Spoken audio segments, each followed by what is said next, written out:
Welcome to a story from a galaxy far, far away. Tonight, you'll drift into the shadows of a forgotten warrior.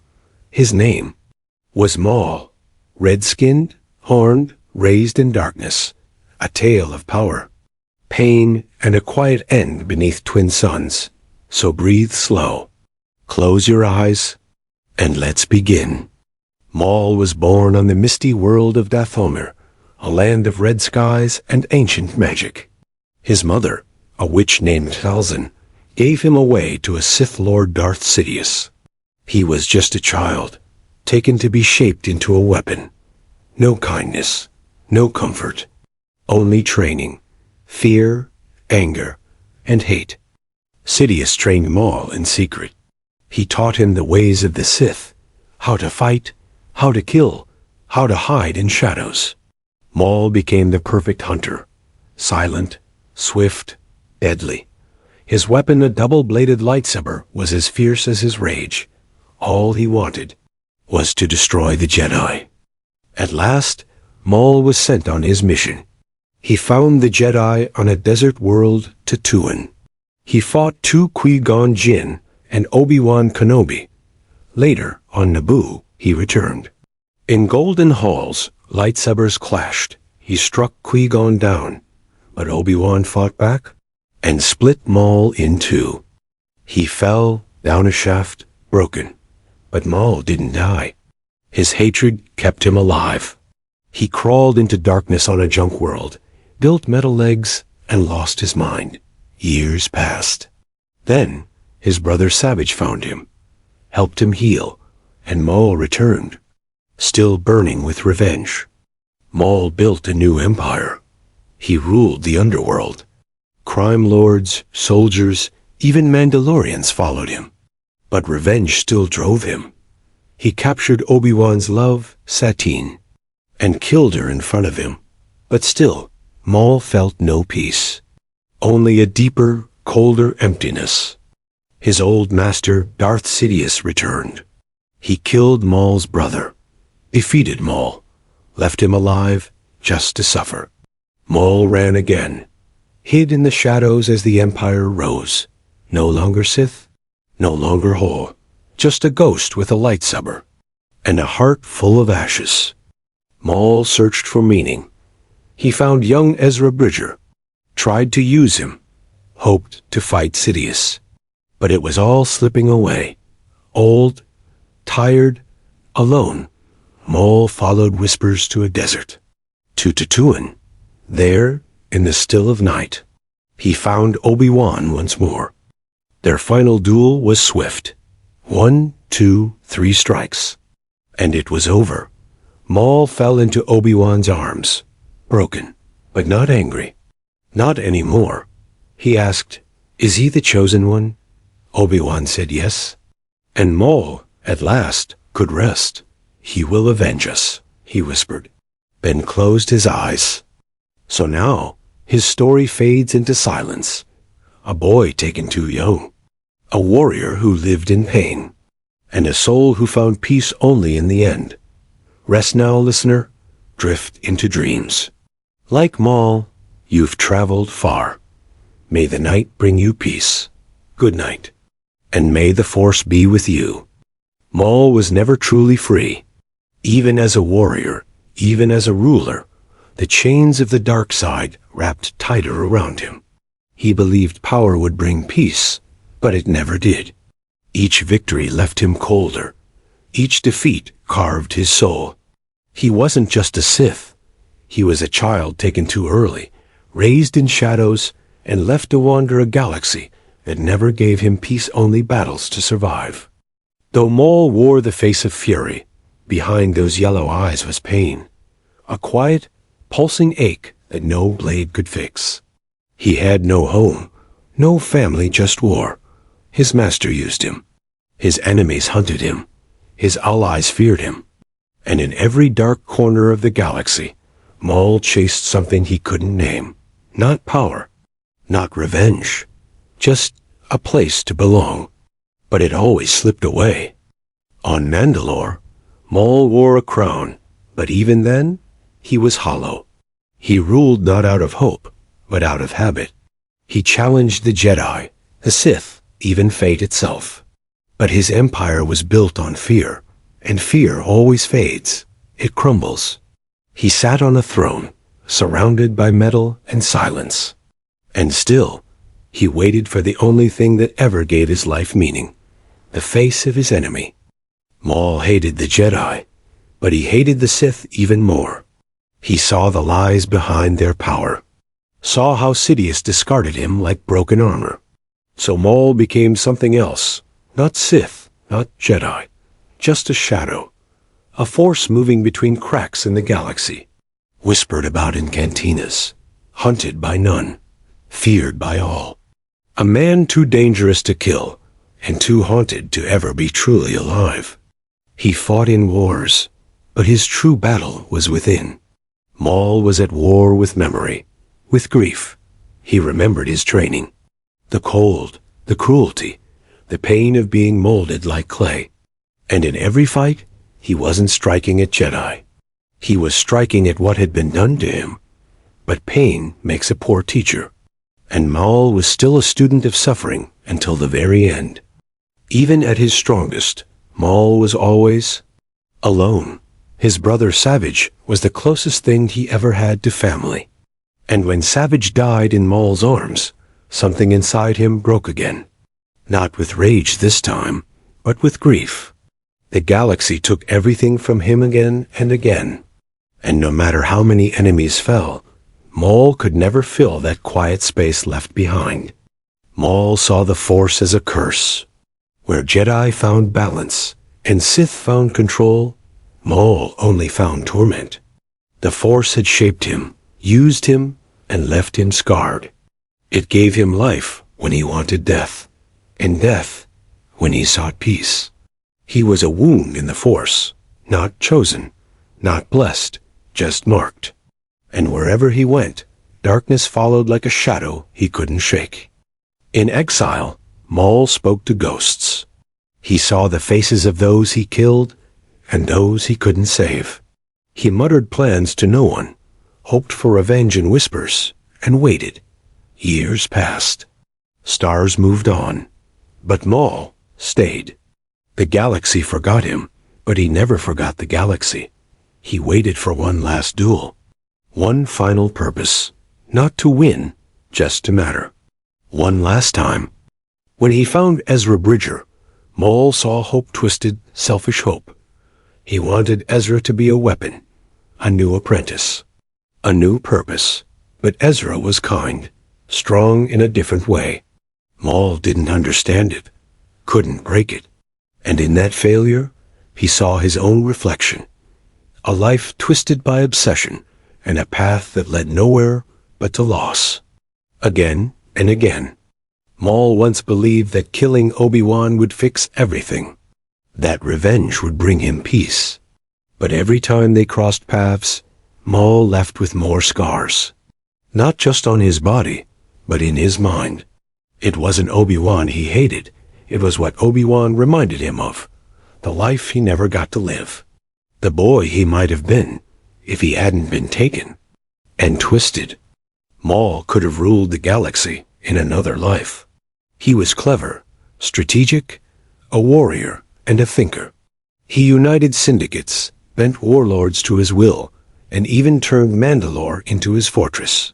But no matter how much ground he gained, something always slipped. Not from weakness, but from the rot inside his soul born of pain, raised on betrayal. A king on a crumbling throne. He never trusted anyone. Not truly, not even Savage. Not the Mandalorians who swore loyalty. Not the soldiers who fought at his side. Trust was weakness to Maul. He had learned that early, when Sidious trained him, used him, and threw him away. From then on, Maul chose power over partnership. And yet, in the end, all he wanted was someone to understand him. His lightsaber told its own story. The red blades spun like fury made solid. But more than a weapon, it was Maul's voice sharp, brutal, unrelenting. He fought like someone trying to outrun their own shadow. Every clash, every strike, was part of the story he couldn't say out loud. A song of fire and silence, dancing in the dark. When Order 66 happened, Maul wasn't surprised. He had seen it coming. He'd warned Ahsoka Tano, a former Jedi, of what was to come. But no one listened. In those final days of the Clone Wars, Maul didn't fight for power. He fought because he knew something worse was coming, something darker, and for once, he wasn't wrong. On the surface, Maul never changed. But beneath the anger, something quiet shifted. He began to see that power wouldn't save him, that revenge had no end. In his final moments, he wasn't ranting. He was curious, hopeful, even, asking about the Chosen One, because maybe, just maybe, someone else could break the cycle he never could. Maul hated being weak. He hated being pitied. That's why he never asked for help. Even when he was crawling, shattered, near death, he'd snarl before he'd beg. But strength, to him, meant survival, not peace, and in surviving, he became a storm. One that raged for years. A storm that never found a place to rest. He was a secret for most of his life, hidden by Sidious. Unknown to the Jedi, a shadow behind a shadow. Even after he revealed himself, he always operated in silence. He struck from the dark, vanished, and returned again. That was Maul's way, not as a symbol, not as a legend, but as a whisper in the void. A warning the galaxy never fully heard until it was too late. Dathomir never left him. The red skies, the witches, the smell of dust and spirit magic. Even after years away, it lived inside him. It was home, and yet never safe. After Talzin died, the last thread of his past snapped. The planet remained, but his roots were gone. Just another ghost story in a world full of them. Maul once believed fear was power. That to be feared was to be safe. But fear is a lonely throne. It doesn't comfort you at night. It doesn't remember your name when you fall. In time, Maul realized what he had built was a fortress of silence. Tall walls, with no one left inside. Only echoes of screams that had long since faded. There were moments rare and fleeting when Maul stared at the stars and said nothing. No rage, no plans, just silence. He wondered what it would be like to be ordinary, to live without the Force, without the weight of destiny. But fate never gave him that mercy, so he would look away and keep walking into the dark. He would sometimes stare at the stars, quietly, no rage, no plan, just stillness. In those rare moments, Maul imagined a life without the Force, a quiet life, one with a name instead of a title. Maybe he'd walk among markets, hear laughter, smell spice and rain, but that was not his path. The galaxy had shaped him into a weapon, and weapons are not allowed to dream. So he turned from the stars and walked back into shadow once more, never looking back. When Maul first ignited his saber, he felt empty. The red blade hissed like fire, but inside he was cold. He'd been told it was destiny, that he was born to wield this weapon, born to kill Jedi, but he never asked for it, never wanted to be a symbol of hate. Still, he fought, not because he believed, but because he didn't know anything else. The saber became his voice, his cage, and as he swung it, he wondered what silence might feel like instead. Maul tried to teach. Savage, Ezra, but he didn't pass on knowledge, only pain. His lessons were forged in fire, not wisdom. His guidance came from scars, not love. He didn't know how to build, only how to destroy. And those who followed him either turned away or died. In the end, Maul wasn't a master. He was a warning. A story whispered at the edge of campfires. Of what happens when rage becomes your home, and darkness your only friend in the world. There was a time Maul remembered laughter. A time before the pain, before the blade. Maybe it was a dream. Or maybe it was a memory, buried so deep it hardly felt real. But sometimes, when everything was quiet, he could hear the echo of a child's joy, his own perhaps. He would pause, just for a second, and then the moment would pass, because monsters don't laugh. They growl. They fight. And Maul had long since forgotten how to smile without pain. Maul wore many titles: Sith Apprentice, Ruler of Mandalore, Leader of the Shadow Collective. But none of them brought him peace. Each crown he took only made the silence louder. He stood on thrones made of fear, surrounded by enemies and ghosts. And every time he conquered something new, he hoped it would quiet the storm inside. It never did. Because power, for Maul, was never the answer. It was just the distraction that helped him forget the question. He remembered Sidious, the voice that taught him to hate. It was calm, cold, manipulative. And even after betrayal, it haunted Maul's dreams. Part of him still craved that voice. Craved approval. Because Sidious didn't just train him, he carved him. Sculpted his mind. And deep down, Maul feared he was nothing without that purpose. Just a weapon without a war. A scream with no one left to hear it. And that silence was more terrifying than death itself. Maul feared one thing more than death: being forgotten. He didn't want love. He didn't need mercy. But he wanted his name to echo, to mean something. That's why he fought. Why he survived. Why he built empires and toppled them again. Because in legacy, he saw immortality. Not of the body, but of the story. And if he could not live forever, he would haunt history like a shadow. Not as a man, but as a myth, a memory, a flame that refused to go out.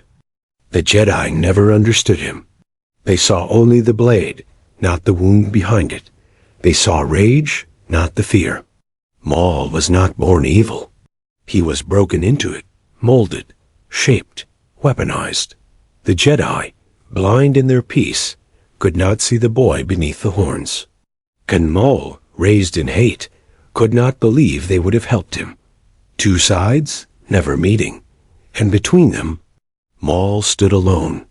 Not Sith, not Jedi, just a shadow cast by both. Maul's rage was never aimless. It had a shape, a name, a memory. Every time he swung his saber, he wasn't just striking at Jedi, he was striking at his past. At the boy taken from Dathomir. At the pain stitched into his training. He fought not because he loved battle, but because he didn't know what peace felt like. Rage was his language, his shield, and the only thing the galaxy ever let him keep, even as everything else slipped away. Dathomir was a place Maul both loved and feared. Its crimson mist, its haunted trees, the witches' chants echoing like lullabies turned sharp. It was home and a prison. He missed it when he wandered, but he never stayed long. Because Dathomir held too many ghosts, his mother, his tribe, his failure. Every visit reminded him of who he was before the darkness. And Maul didn't know if that version of him ever truly existed at all. He knew Ahsoka was different. Not Jedi, not Sith, just herself. When they fought, he didn't hate her. He admired her, respected her, tried to warn her. But Maul didn't know how to speak without threats, how to reach out without drawing a blade. And so, their moment passed like all others in his life, lost in fire and misunderstanding. Another could have been drowned by the tide of what he had already become. A shadow too far gone to return. Even when no one followed him, Maul kept going. That's the thing about those shaped by suffering. They endure. He limped through defeats, built new armies from ash, survived betrayals, scars, exile. He wasn't unstoppable because of strength. He was unstoppable because he refused to vanish. Every time the galaxy spat him out, he clawed back in. A ghost that would not die. Not for revenge anymore, but because he didn't know how to stop. Maul once stood atop Mandalore, lights blazing, crowd silent. He'd won, claimed a throne not meant for him, and yet he felt nothing. No triumph, no joy, just the wind, just the weight. Victory to Maul was a brief silence between storms. A moment when the screaming stopped, but it never stayed quiet for long. Because deep down, Maul didn't want to rule. He wanted to be seen, understood, and thrones don't offer understanding, only solitude. He hated that he still remembered Obi-Wan's face. Not out of rage, but clarity. Obi-Wan had beaten him. Not once, not twice, but over and over. And yet, Maul respected him. Because Obi-Wan was everything Maul wasn't. Calm, whole, centered. A mirror that showed Maul not just who he fought, but who he could never be. And in that final duel, Maul wasn't angry. He was tired. And maybe, for the first time, grateful to let it all end. Maul's alliances always cracked. Not because his plans failed, but because fear cannot build trust. He led through control, not belief, and control fades. His followers obeyed, but never loved. They served, but never stood by him when he fell. In truth, Maul didn't want loyalty. He wanted connection. But pain had taught him to push people away before they could leave. A leader, yes, but never a companion. That emptiness followed him always. He spoke little, not out of mystery, but protection. Every word was measured. Every thought filtered through layers of pain. Talking meant vulnerability, and vulnerability, to Maul, meant danger. So he stayed silent, let his saber do the talking. Let fear speak for him. But in that silence, he missed chances. Missed understanding. He was never voiceless, just unheard. And sometimes, the quiet hurt worse than the battles ever did. There was a moment, once, where Maul considered surrender. Not in battle, in spirit. To stop fighting, to stop running, to let the galaxy move on without him. But every time he came close, he remembered the fire, the training, the loss. And that fire pulled him back, not because he believed in it, but because it was all he knew. Peace felt distant, unreal, and so Maul kept going, not toward victory, but away from the emptiness that waited. Maul's legacy is a quiet one. No monuments, no hymns. Just scattered stories. A shadow in archives. A scar on history's timeline. But sometimes, the quiet stories matter most. They teach. They warn. Maul showed what happens when pain is left unchecked. When hate replaces healing. And though his end was tragic, it wasn't meaningless. Because even in his final breath, he looked to the future. And in doing so, passed on a piece of peace. Maul once faced General Grievous. Two monsters made by different hands, one forged in war, the other in pain. Their clash wasn't just strength against strength. It was survival against strategy. Maul escaped with his life, proving once again he wasn't the strongest, just the most unwilling to die. He didn't win with brute force. He won by knowing when to disappear, like a ghost that refused to fade. Before Order 66, Maul sensed something shifting. The Force trembled. He didn't know the exact plan, but he felt the chill coming. A storm brewing behind every shadow. He warned Ahsoka. He screamed at fate, but no one believed him. And so, when the Jedi fell, Maul didn't flinch. He watched it unfold like a prophecy fulfilled, not with joy, but with bitter silence. The end had always been coming. He just happened to see it first. Maul once held a darksaber, an ancient Mandalorian weapon forged by the first Jedi of their kind. With it, he didn't just rule Mandalore. He claimed the legacy, a place in history that didn't belong to him. The darksaber was more than a blade. It was a symbol. But Maul didn't care for symbols. He cared only for control. And even then, the saber felt heavy. Like it knew he was never meant to carry it for long. In a forgotten cell beneath a separatist stronghold, Maul was kept prisoner, shackled, muzzled, silenced. But even caged, he was dangerous. Not because he could escape, but because he could wait. Maul didn't fear time. He used it, studied his captors, measured their routines, and when the moment came, he didn't fight with fury.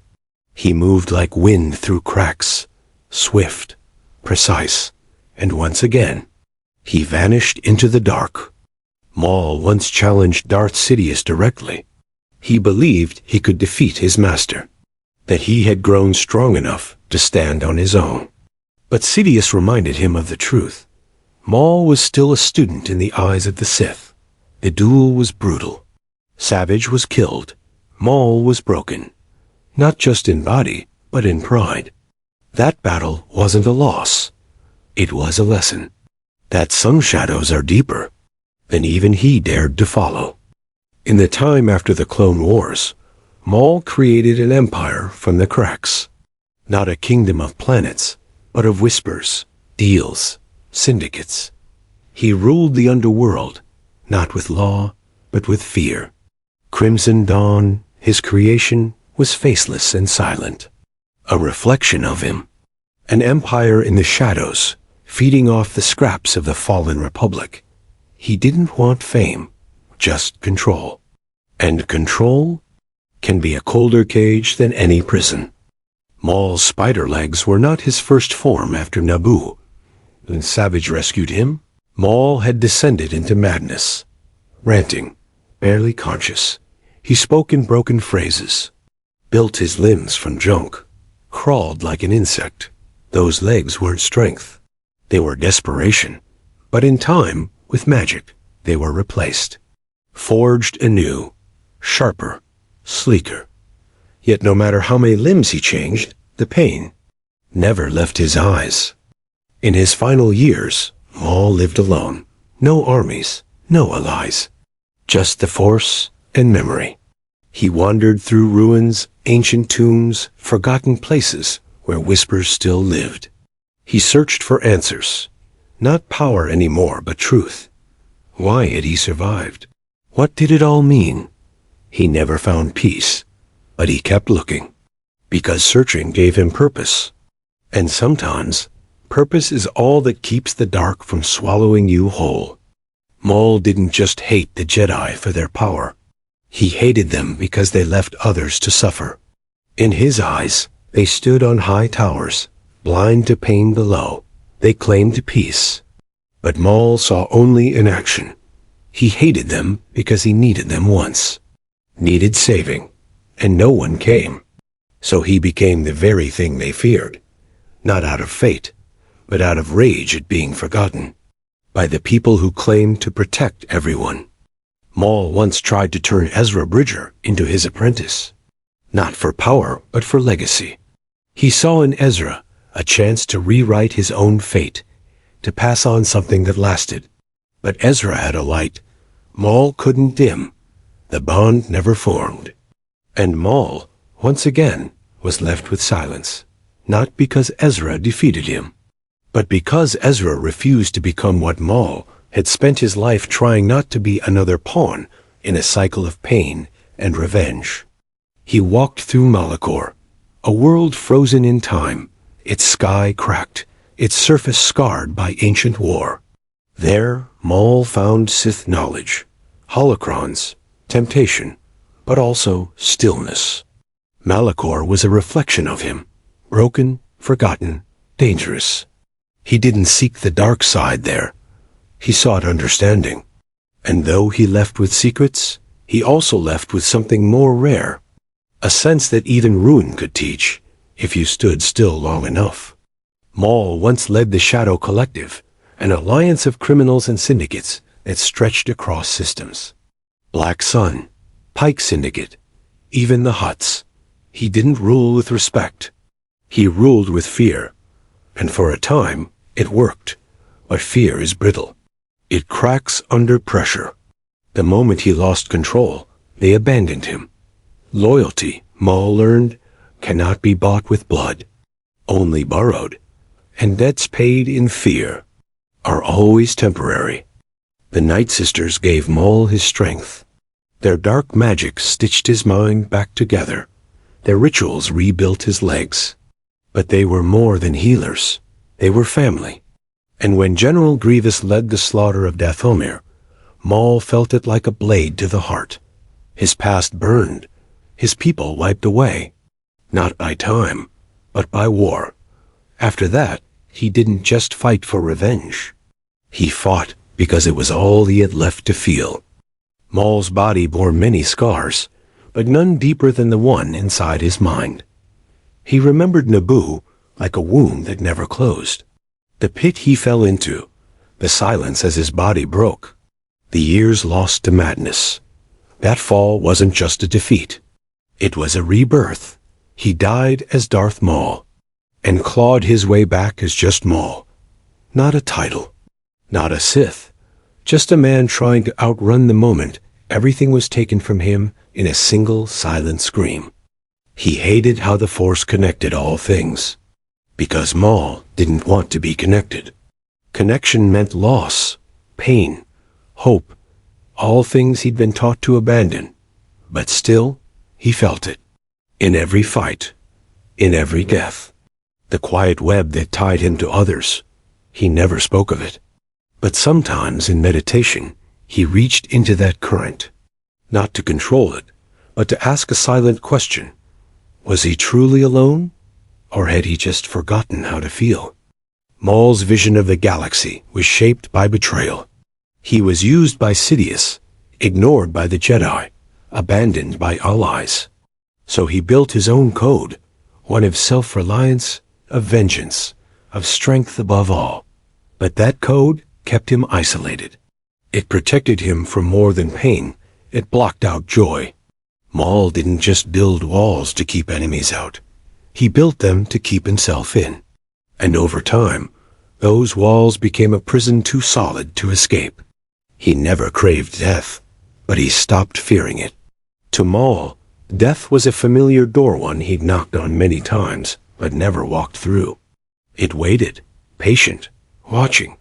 In his final days, he wasn't angry at it. He greeted it like an old rival. And when it came, it wasn't a battle. It was a whisper, a breath, a letting go. For a man who fought every day to survive, Maul's true victory was in how he met the end without resistance. Maul wasn't the first Zabrak trained in combat, but he was the most deadly. His people were warriors by nature, proud and unyielding, but Maul's training turned instinct into perfection. Every movement was discipline, every strike personal. He took what was natural and turned it into art. And though he left Dathomir behind, the warrior spirit of his species never left him. Even his silence was a kind of battle cry waiting to be heard. Maul wasn't Sidious's only apprentice. He was just the first to be discarded. After his fall on Naboo, Sidious moved on to Count Dooku, and later, Anakin. Maul saw this as betrayal, not just by his master, but by the very order he gave everything to. He wasn't replaced because he failed. He was replaced because he no longer served a purpose. That truth haunted him.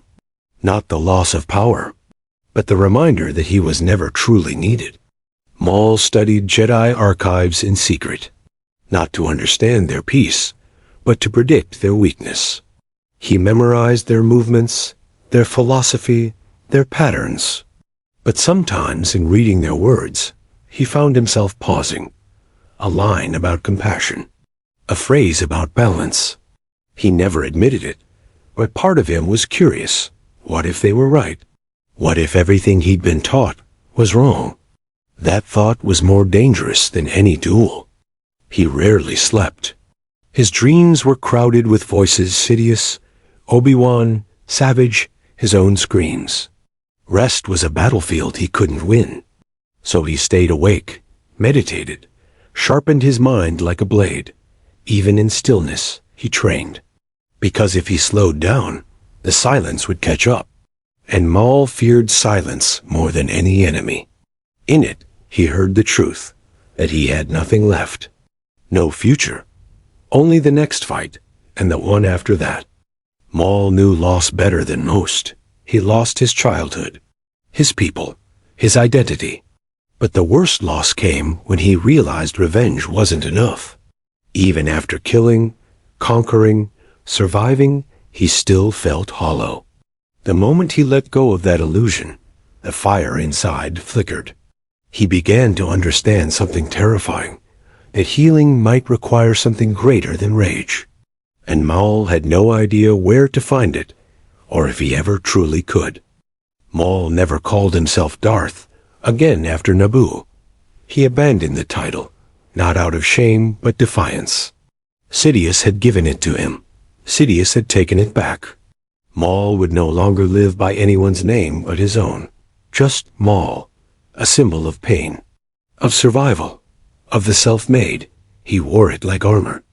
No longer a Sith, no longer an apprentice, just a man who had fallen, and clawed his way back through fire, teeth, and hate. In a hidden base, Maul built a throne from scraps, not of gold or stone, but steel and silence. He sat alone, watching the stars through cracked glass. No court, no admirers, just shadows. To some, it looked like failure, but to Maul, it was honest. He didn't need applause. He needed control. And for a few short days, in that lonely fortress, he had it. A kingdom of ghosts. A crown of silence. And for a moment, it was enough. Maul had a talent for survival that even Jedi envied. He escaped death more times than most could count. Cut in half. Hunted. Betrayed. Imprisoned. Yet each time, he returned. Not out of destiny, out of will. He refused to be erased. Refused to become a memory. To Maul, survival wasn't just instinct, it was a statement. A roar against fate. He lived not because he had to, but because he wanted the galaxy to remember that he had lived. The dark side gave Maul power, speed, strength, rage, but it also took something. His ability to trust, to connect, to feel without fear. He was told emotions made him strong, but only certain ones. Anger, hate, pain. Love was weakness. Joy was betrayal.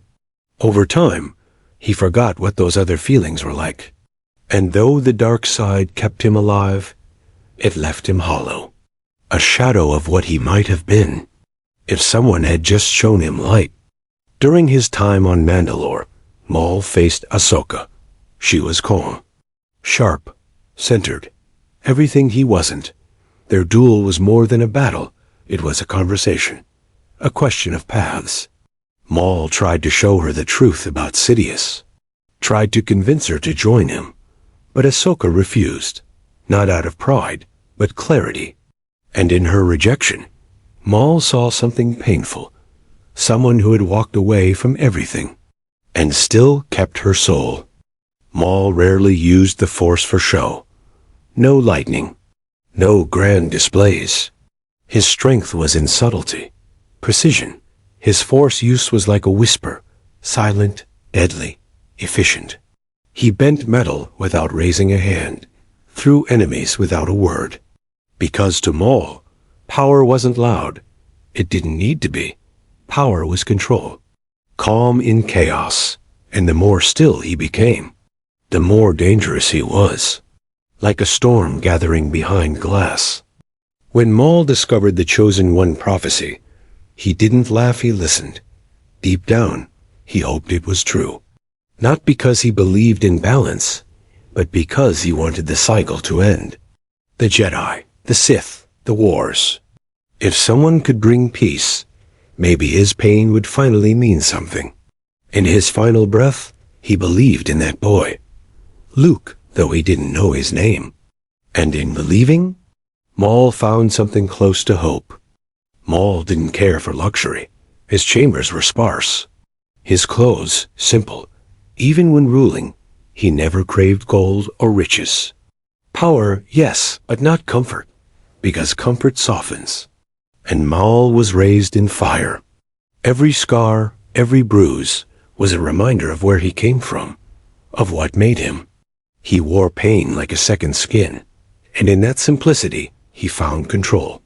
If he denied himself peace, then no one else could take it from him. He didn't mourn Savage aloud, but he mourned him deeply. Savage wasn't just a brother. He was a mirror, a second chance, someone who followed him without question. And when Sidious killed him, Maul felt something he hadn't in years lost without rage. Grief without purpose. For the first time, his hate had no target, just silence. And in that moment, Maul realized that even he, weapon of the Sith, still had a heart buried beneath the scars. The galaxy never remembered Maul the way he imagined. History moved on. New wars, new villains. But in the corners and backwater planets and whispered tailies, his name still lingered. Children heard stories of a horned shadow, a red-eyed ghost, a warrior who wouldn't die. And that was enough.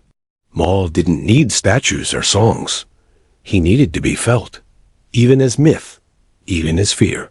Because even in silence, fear lives on. Maul respected Obi-Wan more than he would admit. Not because Obi-Wan was powerful, but because he never broke. Through loss, through war, through exile, he endured. And Maul hated that. Because it meant Obi-Wan had something he didn't piece. The one thing Maul chased and never caught. In the end, their bond wasn't hero and villain. It was a wound, shared by two survivors of the same broken war. He knew how to manipulate, how to twist others with words. But Maul never lied to himself. He knew what he was, what he'd done. His past was a wound he carried openly. That honesty made him dangerous. Not because he thought he was right, but because he knew exactly how wrong things had gone. He didn't fight for ideology. He fought because the galaxy gave him no place. So he carved one with his blade, where no one else dared to look. Maul once stood before a Sith holocron, asking it for truth. Not power, not secrets, just truth. He asked what he was supposed to become. The holocron didn't answer, only glowed, only reflected his face back at him. And in that stillness, Maul understood.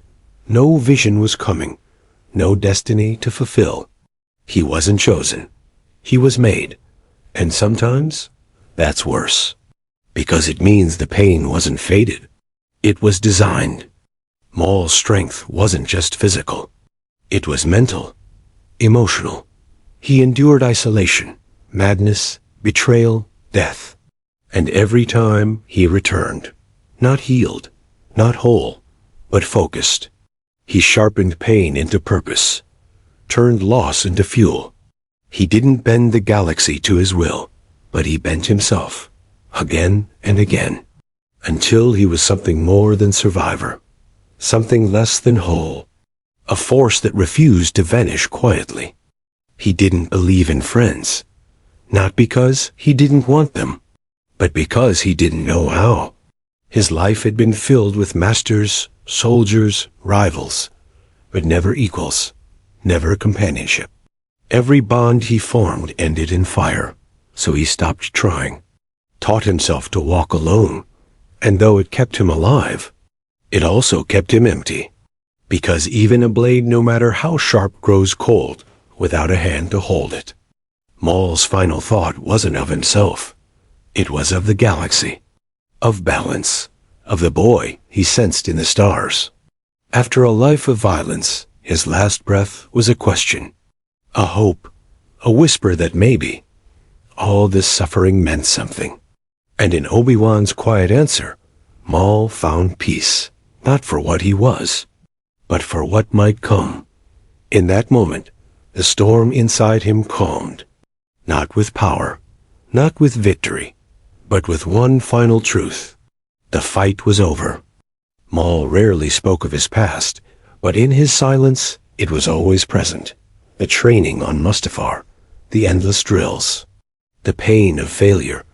He was never allowed to rest, only to improve. Rest meant weakness. Sleep meant vulnerability. And so, Maul learned to exist in motion, even when still his mind raced. Because stopping meant remembering, and remembering meant facing the child who had no choice but to become something unrecognizable. There were no mirrors in Maul's sanctuaries, not because he feared his face, but because he knew it too well. Every scar, every horn, every reminder of what he'd become. The image no longer surprised him, but he didn't want to stare, because sometimes he wondered what he might have looked like if he'd been free, if he'd been allowed to grow without pain. That version of himself was harder to face than any enemy. He studied ancient Sith texts, not for doctrine, but for understanding. Not all Sith sought chaos. Some sought order. Others, balance twisted by pain. Maul read their thoughts in silence, and sometimes he felt less alone. The Sith weren't a family, but a graveyard, and every page was a voice, warning him or encouraging him. He never knew which. He read on anyway, because in those words, he felt a strange comfort and a deeper sorrow. Maul never believed in mercy, not because he lacked compassion, but because no one had ever shown it to him. To survive, he had to harden. To lead, he had to command through fear. But in his rare quiet moments, he sometimes imagined what mercy might feel like. A life without weapons. A voice without threat. He didn't dare speak these dreams aloud, because in his world, softness was punished.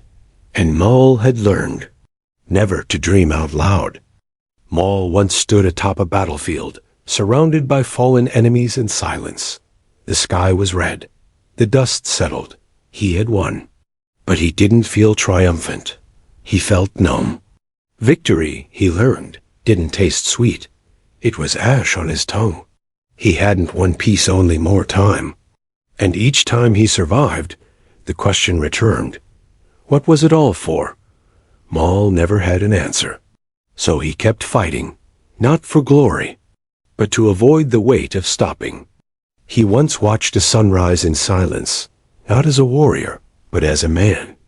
For a moment, the light didn't burn. It warmed. It touched his skin like something new. Maul didn't move, didn't blink, because the galaxy, for that second, wasn't loud. There were no orders, no screams, just light and breath. And though he told himself it meant nothing, he returned to that spot later, alone. Because even the darkest spirits remember the feeling of warmth. Maul didn't fear Jedi lightsabers. He feared their certainty, their calm, their belief that they were right, that the Force chose them. He had been denied that certainty, denied that destiny. He wasn't chosen, he was shaped, forced into darkness. And so, when he fought Jedi, he wasn't just trying to kill them. He was trying to shatter their faith, to prove that the Force didn't favor anyone, and that belief could be broken like a blade. When Maul heard about Anakin Skywalker, he didn't feel envy. He felt dread. He knew what Sidious was doing. The same cycle, the same lies. Another pawn raised in darkness. Another future shattered before it began. Maul didn't want to save Anakin, but he wanted someone to see what was happening. Because if the cycle continued, Maul's pain would never end. It would echo in others, over and over, until someone finally stopped it. Maul could tell when someone was lying, not through the Force, but through experience. He'd been lied to since childhood, told he was special, that pain was strength, that hate was freedom. So he learned to read eyes, voice patterns, posture. He knew when fear was fake, and when silence meant surrender. It made him a better fighter, a better leader. But it also made trust impossible. Because truth, to Maul, always came with a blade. He sometimes revisited places from his past, not to reminisce, but to reclaim control. Lotho Minor, Mandalore, Dathomir, each place held a ghost. A version of him that once believed, once hoped.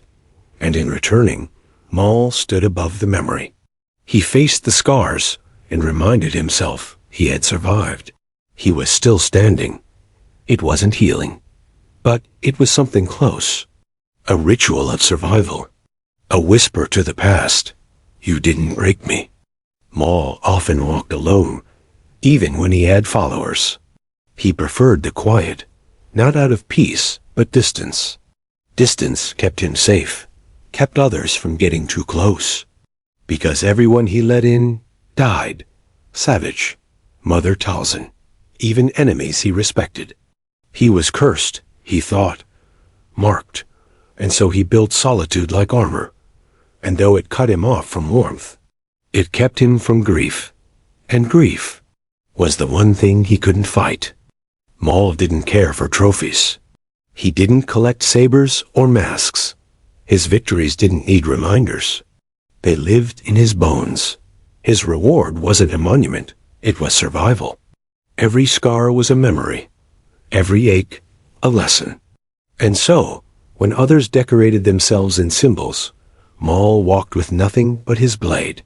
Because in the end, the only thing he trusted was that steel. And the silence it brought when the fighting was done. He sometimes watched others from the shadows. Jedi, soldiers, smugglers, just to observe. Not to attack, but to understand. How they laughed. How they grieved. Maul didn't envy them.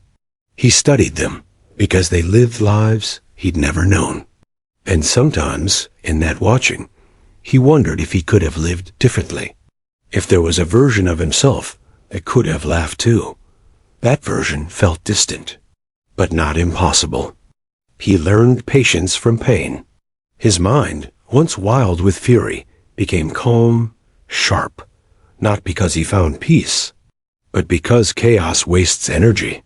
Sidious had taught him to strike from the shadows, but Maul perfected it. He became precision. He knew how long to wait, how long to watch, and when to strike. He struck like lightning, clean, sudden, final, because patience wasn't peace. It was a weapon, and Maul knew how to wield it. Maul once stood in front of a child who didn't know who he was. The child asked if he was a Jedi. Maul said no, and for a second, he felt something strange possibility. A different answer could have changed the moment, but he couldn't speak it. Couldn't imagine himself as anything but a shadow. The moment passed. The child ran, and Maul stood there, wondering why the question stayed in his mind long after the footsteps had gone. Even in exile, Maul trained, not for revenge, but to stay sharp. Each movement was meditation, each form, memory. He fought shadows, fought wind, because stillness frightened him more than death. As long as he trained, he had purpose.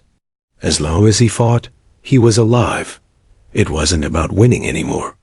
It was about rhythm, breathing, balance. The only peace he ever found came through motion, through silence carved by movement. Maul's voice changed over time. In his youth, it was fierce, loud, burning. But as years passed, it lowered, softened, not from weakness, but from wear. He no longer needed to shout. His presence was enough. When he spoke, it was measured, intentional, and each word held weight. He had learned that true power wasn't in volume, but in restraint, the quiet before the blade, the breath before the strike, the whisper that made the stars pause. He felt most alive when he was hunted, not because he enjoyed danger, but because it proved he mattered. If someone was chasing him, he still had value. He wasn't forgotten. So he welcomed the pursuit. Let them follow. Let them come. Because the chase meant he hadn't faded yet. And fading to Maul, was worse than dying.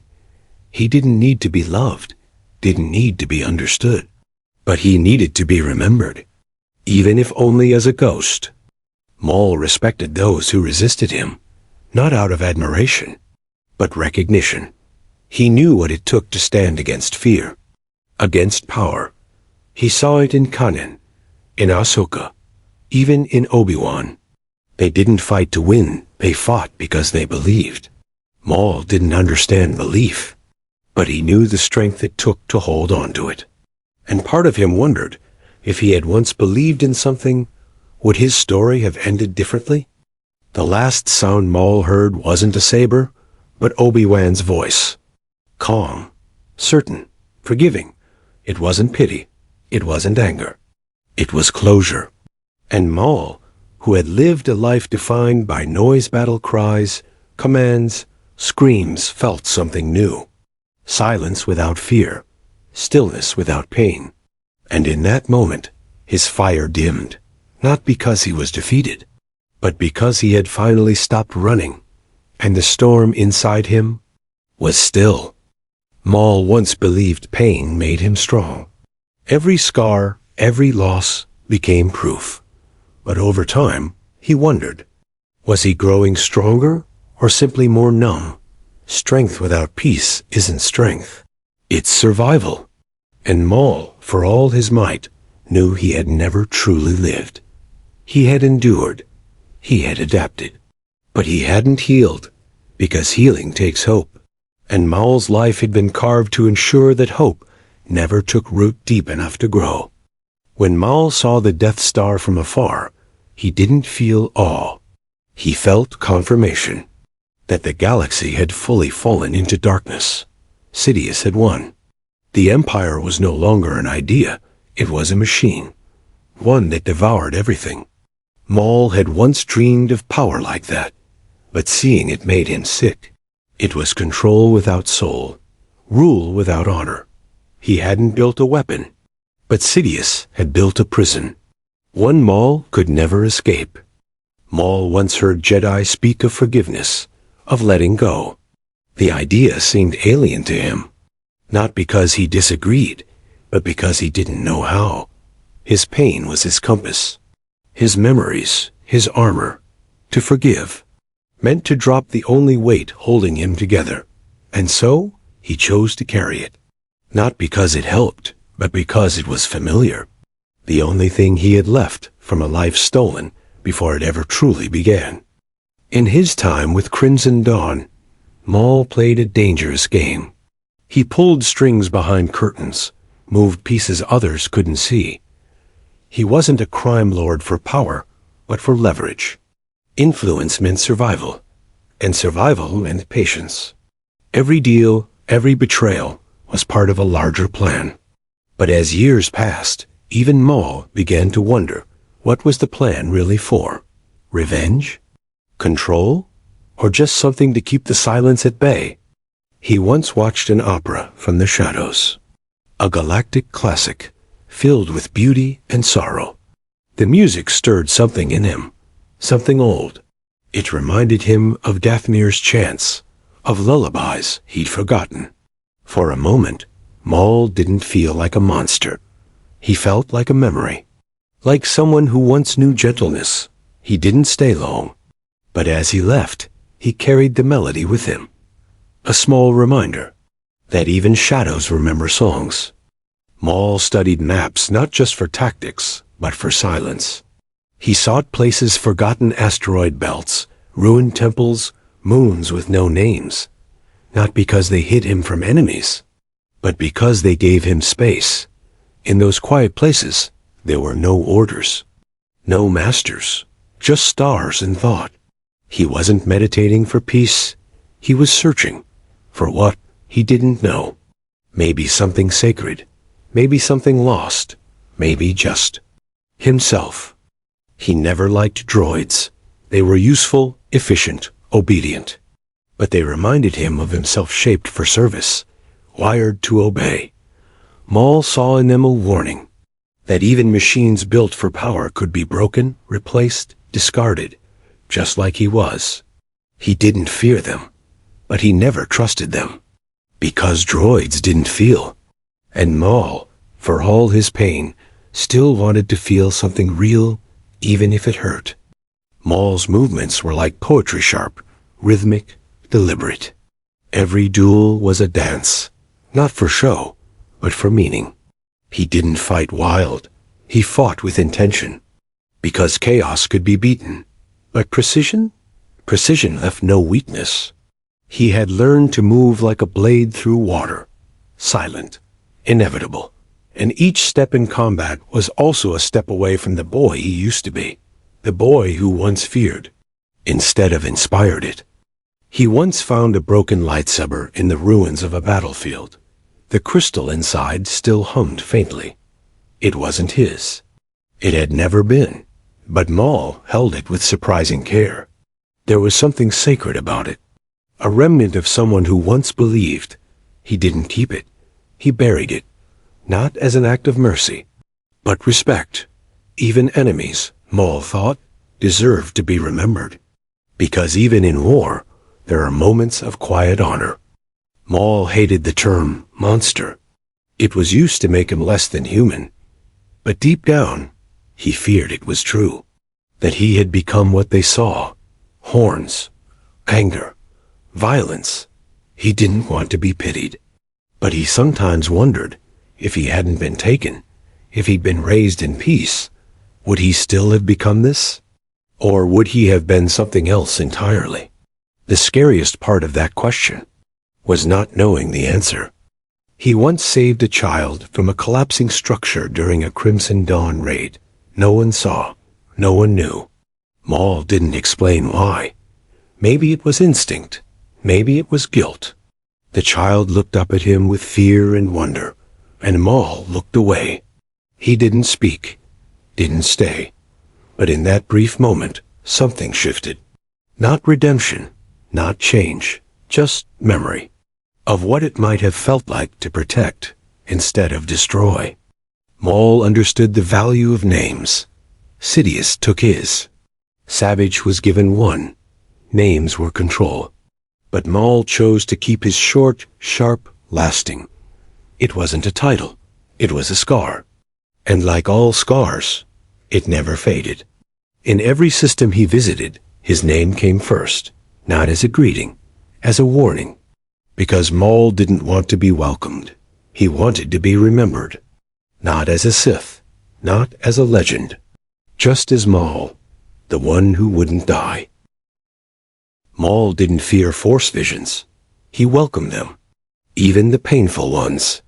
They were like echoes of truth, warnings, lessons. Sometimes he saw fire, sometimes faces, sometimes nothing at all. But each vision reminded him that the Force still had something to say, and that meant he still had something to learn. Even in darkness, even alone, the Force hadn't abandoned him. It just spoke in a language he was still learning to hear. When he built his final lightsaber, Maul took his time. It wasn't rushed. It wasn't ritual. It was personal. Every piece, every crystal, was placed with intention. He wasn't crafting a weapon. He was crafting a memory, a reflection. It was his story half broken, half whole. Twin blades, twin lives, one past, one future.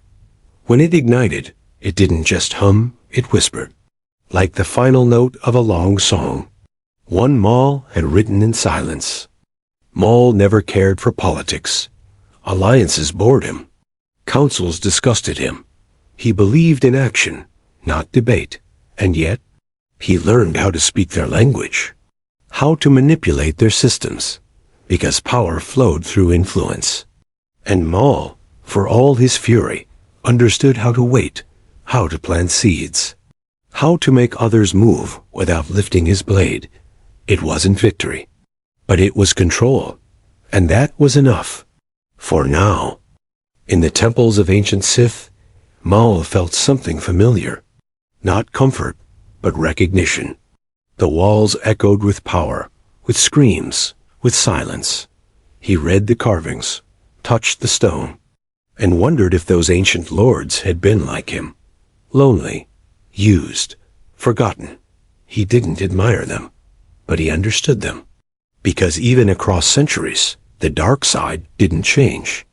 It just waited, and whispered, and watched. Maul never once begged for his life. Not to Sidious, not to Jedi, not to death itself. He believed in control. And begging meant surrender, but part of him wondered. If he had begged once, as a child, would someone have saved him? Would anyone have listened? He never said it aloud, never admitted the thought.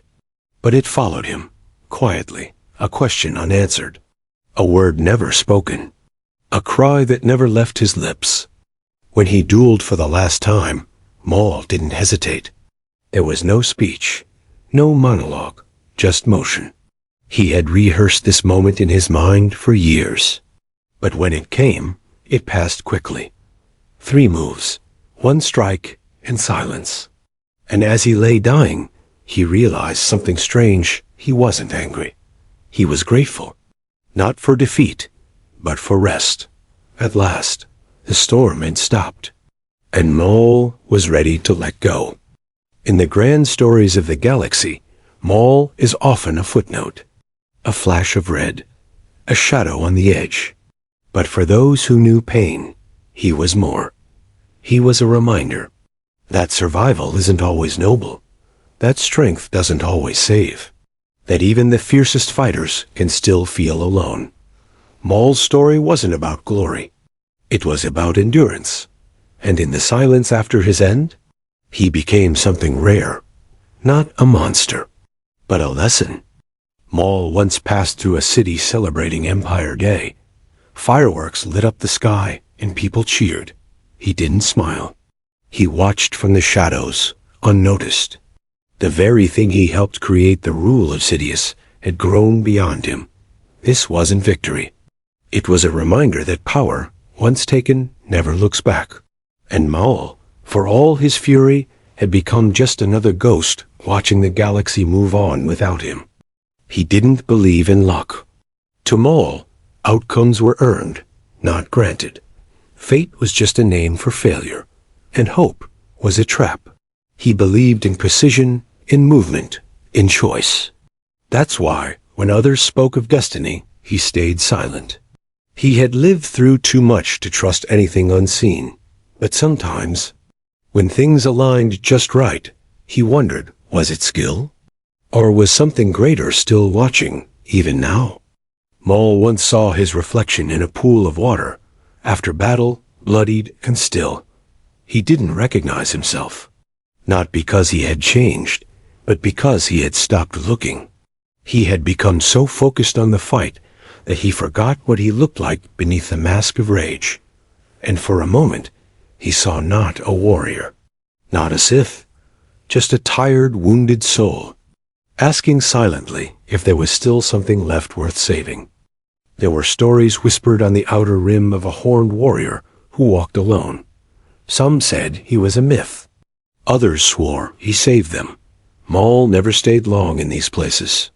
But sometimes, in the flicker of a fire, he listened. Listened to how they spoke of him, not with fear, but with mystery. And in those stories, he found something rare, not identity, not power, but legacy. And Maul finally understood he had one. Maul had no favorite weapon besides his saber, but he respected simplicity: ropes, blades, traps, tools that required intention. He believed a weapon was an extension of will, not flash. That's why his strikes were fast, clean, efficient, no wasted motion.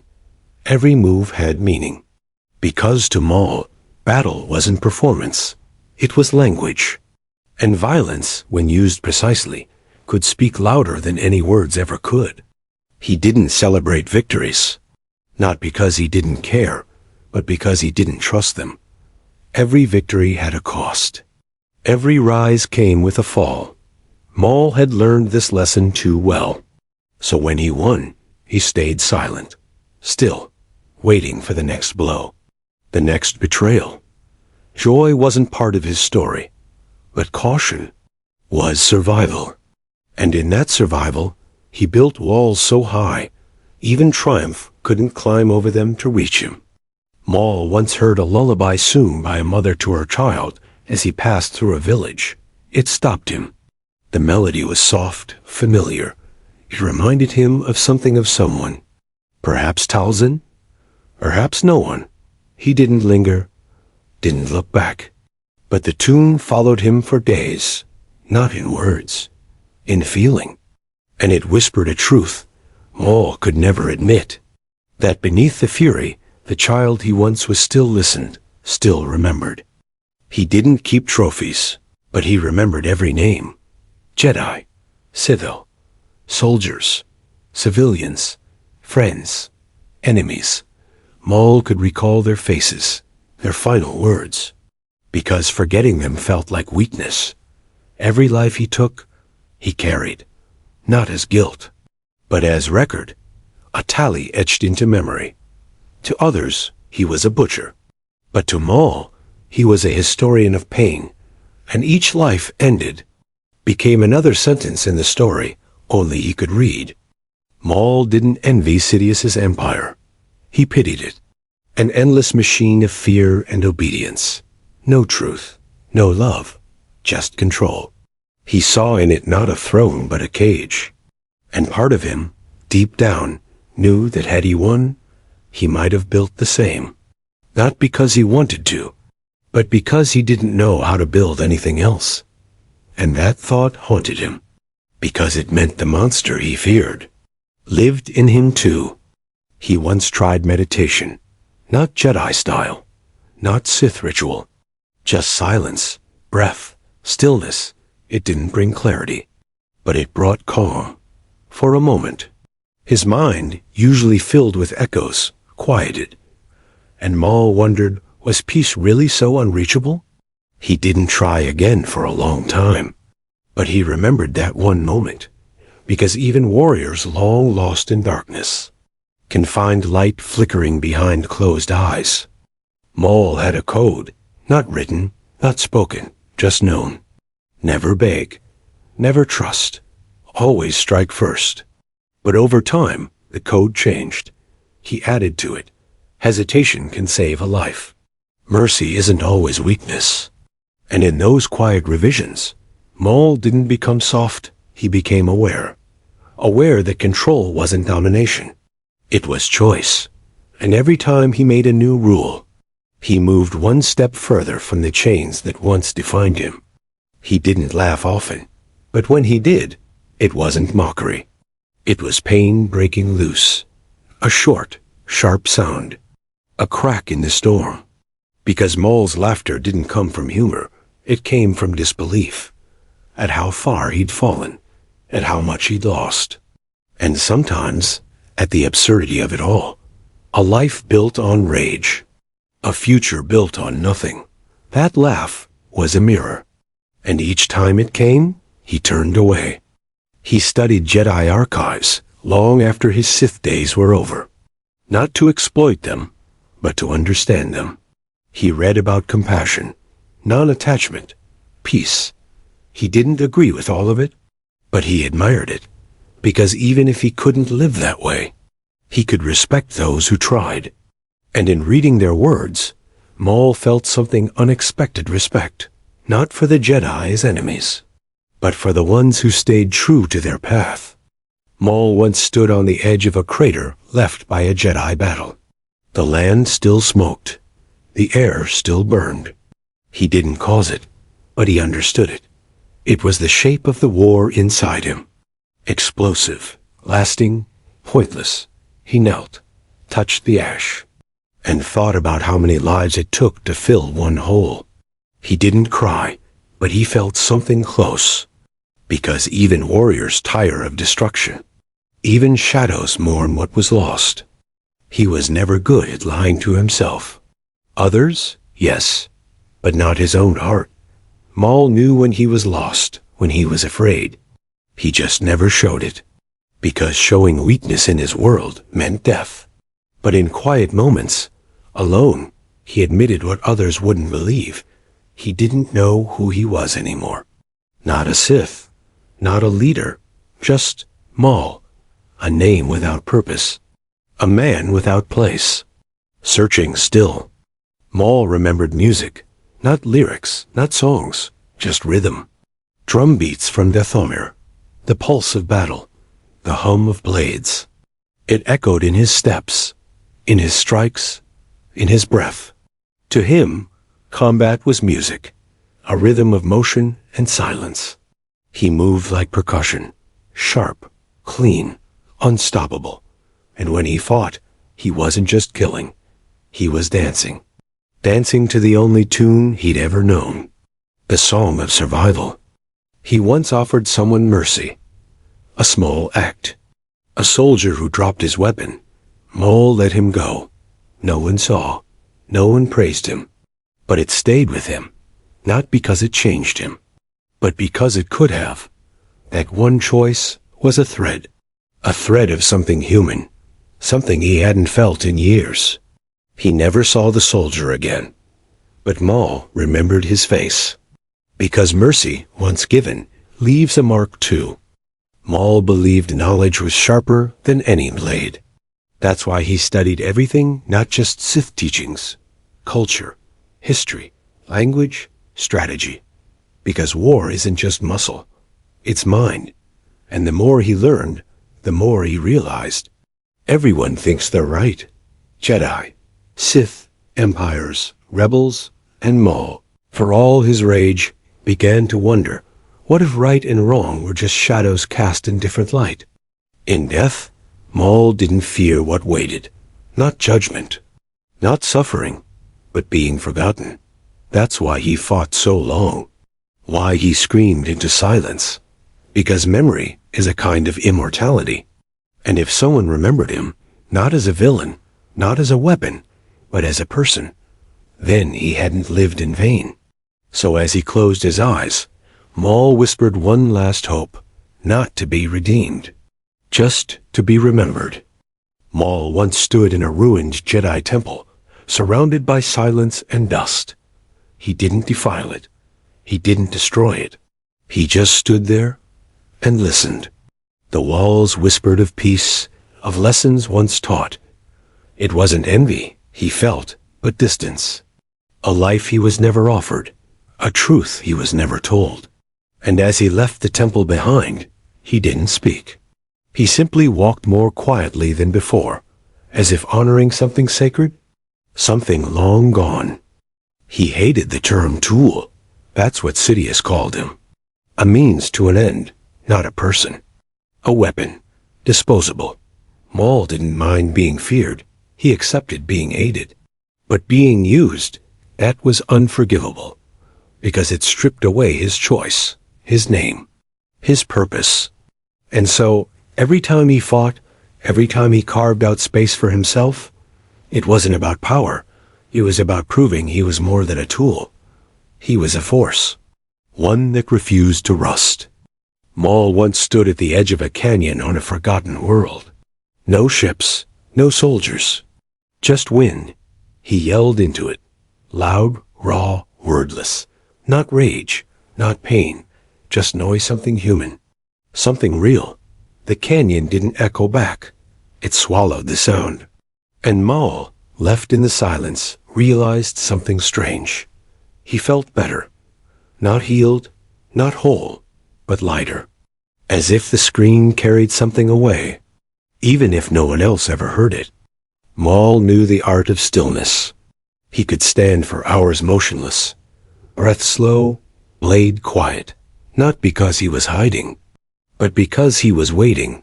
Patience, he learned, wasn't passivity. It was control. It meant choosing your moment with care. The Jedi meditated to find peace. Maul stood still to find precision. Because in stillness, he felt the shape of the next move, the next breath. And when it came, he was already ready. He kept a shard of his first saber, broken, blackened, cold. It didn't work anymore, but it mattered, because it reminded him who he used to be. A weapon, an apprentice, a believer. And though he no longer served Sidious, that fragment remained, not as nostalgia, but as fuel. He didn't carry it for comfort. He carried it to remember, to sharpen the edges of who he had become, and to never forget who broke him first. Maul didn't fear pain. He understood it. Pain was familiar, predictable.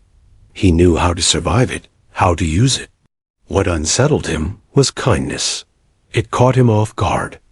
A soft word, a gentle gesture, it disarmed him more than any saber.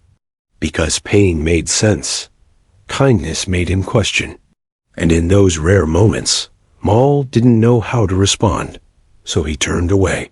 Because something inside him still hoped. And that terrified him. Maul didn't fear pain. He understood it. Pain was familiar, predictable. He knew how to survive it, how to use it. What unsettled him was kindness. It caught him off guard. A soft word, a gentle gesture, it disarmed him more than any saber. Because pain made sense, kindness made him question. And in those rare moments, Maul didn't know how to respond, so he turned away. Because something inside him still hoped. And that terrified him. There was a time Maul thought he was destined for greatness. The next Sith Lord, the galaxy's reckoning. But destiny never called. It only used him and moved on. And when the dream shattered, he was left with dust. No throne, no future, just survival. And from that wreckage, Maul built a new goal, not to rule, but to endure. To keep walking long after fate stopped watching. Because even discarded tools can leave a scar. Maul watched planets burn, armies fall, empires rise. But nothing haunted him more than quiet. The still rooms, the empty corridors, the places where memory waited. Battles were loud. They distracted, but silence reminded of loss, of names, of who he used to be. That's why he fought, why he moved.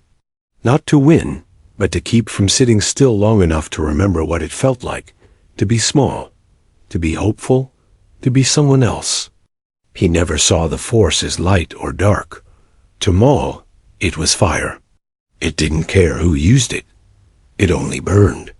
And while others prayed to it, trusted it, Maul learned to wield it like flame. Careful, focused, relentless. He didn't worship it. He shaped it. Because he knew if you stare too long at fire, it consumes you. But if you master it, even for a moment, you become something eternal. A flicker in the dark that never truly fades. Maul should have died on Naboo, cut in half, falling into the void. But hate held him together. Hate for Obi-Wan. Hate for being cast aside. He didn't will himself to live. He refused to die. On the junk world of Lotho Minor, Maul's broken body crawled through tunnels, using scraps to rebuild himself. His mind shattered. His purpose burned. He didn't live out of hope. He lived because revenge gave him reason to suffer a little longer. He built legs from garbage, twisted metal, cracked parts, fusing it all with pain and fury. They looked like spider limbs, ugly, spindly, unstable, but they moved. He skittered through shadows, muttering names, reliving the duel again and again. In his mind, Obi-Wan hadn't won. The fight wasn't over. He screamed into the dark. No one answered, but that silence didn't matter. Because Maul wasn't done. He had work to do, blood to spill. Savage Opress found him guided by magic, by instinct. The twisted creature in the cave wasn't a brother. Not yet. He was a monster, half machine, half rage. But Savage didn't run. He lifted Maul, carried him back to Dathomir. And the witches, the Night Sisters, did what few could. They healed what hate had kept alive. They gave him new legs, a new body, but not a new soul. Maul had only one goal left: find Kenobi, and finish what began. His mind returned slowly. Broken thoughts, flashes of battle, words like weapons. He remembered Sidious, remembered the betrayal, remembered pain. But most of all, he remembered Obi-Wan's face, that calm expression, that final strike. Maul couldn't forget it, wouldn't forget it. It was carved into him deeper than any scar. And once his mind was whole again, so was his mission. He didn't want peace. He wanted revenge, cold, final. During the Clone Wars, Maul emerged from the shadows. No longer a whisper, now a force. He didn't seek glory. He sought opportunity. Wars created chaos. And in chaos, he built something new. Power. Savage by his side, they moved from system to system, sowing fear, leaving wreckage. Maul had no master now, no code. Just hunger. If the Jedi wouldn't come to him, he'd burn half the galaxy until they had no choice but to face him. He challenged the Jedi head-on. On Raydonia, he attacked openly, bold, unafraid, but not reckless. He wasn't the same Sith from Naboo. He was smarter now, patient. Every battle was a message. He wanted Kenobi, not just to kill him, but to break him. Maul wasn't content with victory. He wanted his enemy to suffer, to feel what he had felt. And if innocent lives had to be lost along the way, so be it. Savage was more than muscle. He was family, twisted by Night Sister magic, shaped into a weapon, but still Maul's brother. And Maul trusted him, not blindly, but closely. They trained together, fought side by side. And for the first time since Naboo, Maul felt something close to belonging. But even family couldn't fill the hole inside him. Savage followed Maul's rage, and that rage would one day lead them both to ruin. On Mandalore, Maul found purpose. He overthrew the rulers, took the throne, not for honor, but for strategy. If he ruled Mandalore, Jedi would come, and Obi-Wan would come. He built a criminal empire around that goal. Maul wasn't trying to save the planet, he was turning it into bait. And when Kenobi finally arrived, Maul didn't hesitate. He captured Satine, not just to hurt Obi-Wan, but to rip his heart from his chest. He killed Satine in front of Obi-Wan, slowly, deliberately. Not for strategy, for pain. Maul wanted to see something crack in his old enemy's eyes. And he did. A flicker, a tremble. But it wasn't enough. Obi-Wan didn't scream, didn't fall apart. He stayed calm, and that calm burned more than any saber. Maul realized something terrible. He could hurt Obi-Wan, but he could never break him. And that made the hatred burn even brighter. His empire grew, fueled by fear and ruthlessness. Black Sun, Pike Syndicate, the Hutts, all brought under his command. He called it the Shadow Collective, a web of crime and terror. Not to rule forever, just long enough to pull Sidious out, long enough to trap Kenobi. Maul's rule wasn't about legacy. It was about war. Every ally he made was a piece on the board, ready to be sacrificed if it brought him closer to revenge. Sidious came for him, not out of fear, but to remind Maul who ruled the Sith. Their duel was brutal. Savage fell. Maul lost. He begged not for his life, but for understanding. Why cast him aside? Why choose Dooku? Sidious didn't answer. He didn't need to. His blade spoke for him. Maul was kept alive barely. Not as a threat, but as a reminder. He wasn't a Sith anymore. He was a leftover, and that was a wound no blade could match. After his defeat by Sidious, Maul escaped. Again, he always escaped. It was what he did. From death, from betrayal, from the grave. He rebuilt from the ashes again, with no master, no army, but still with purpose. He had lost everything, and still he stood. Maul didn't need an empire. He needed a reason, and that reason remained the same. Obi-Wan, always Obi-Wan.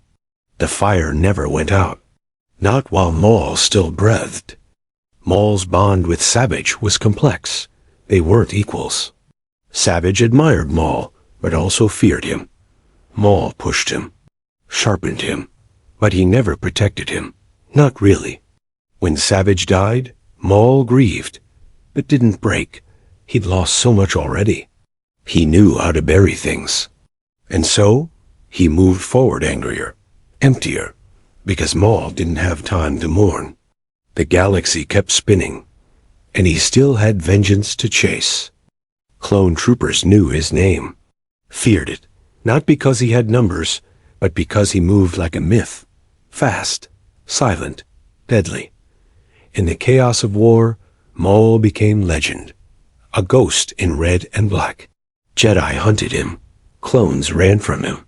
And still, he never stayed long, always moving, always striking, because if he stopped, the pain would catch up, the silence would return, and Maul had no idea what he'd do if it did. He didn't trust anyone, not fully, not even Savage. Every ally was temporary, every deal fragile.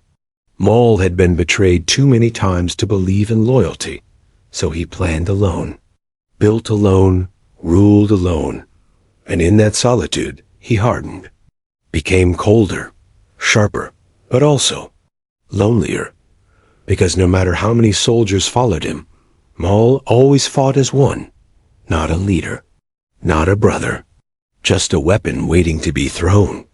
Maul met Ahsoka Tano on Mandalore. She wasn't a Jedi, but not Sith either. They were both outsiders now. Maul tried to warn her, told her about Sidious, about Anakin, but she didn't listen, couldn't believe. They fought not just with blades, but ideas. And when she won, she didn't kill him. She captured him.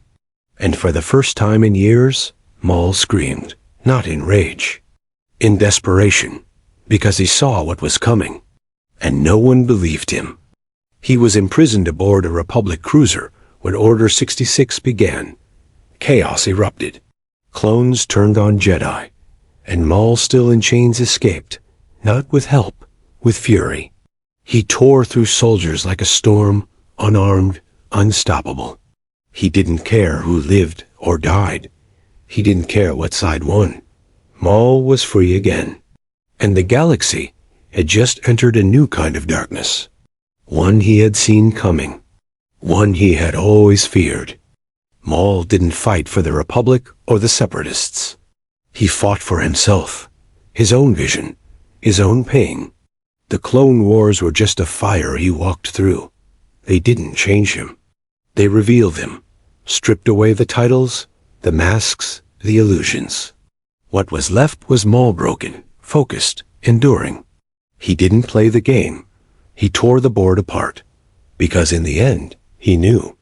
The only path forward was through ruin. When the Clone Wars ended, Maul didn't celebrate. He vanished. The galaxy turned upside down. Jedi were hunted. Sidious ruled.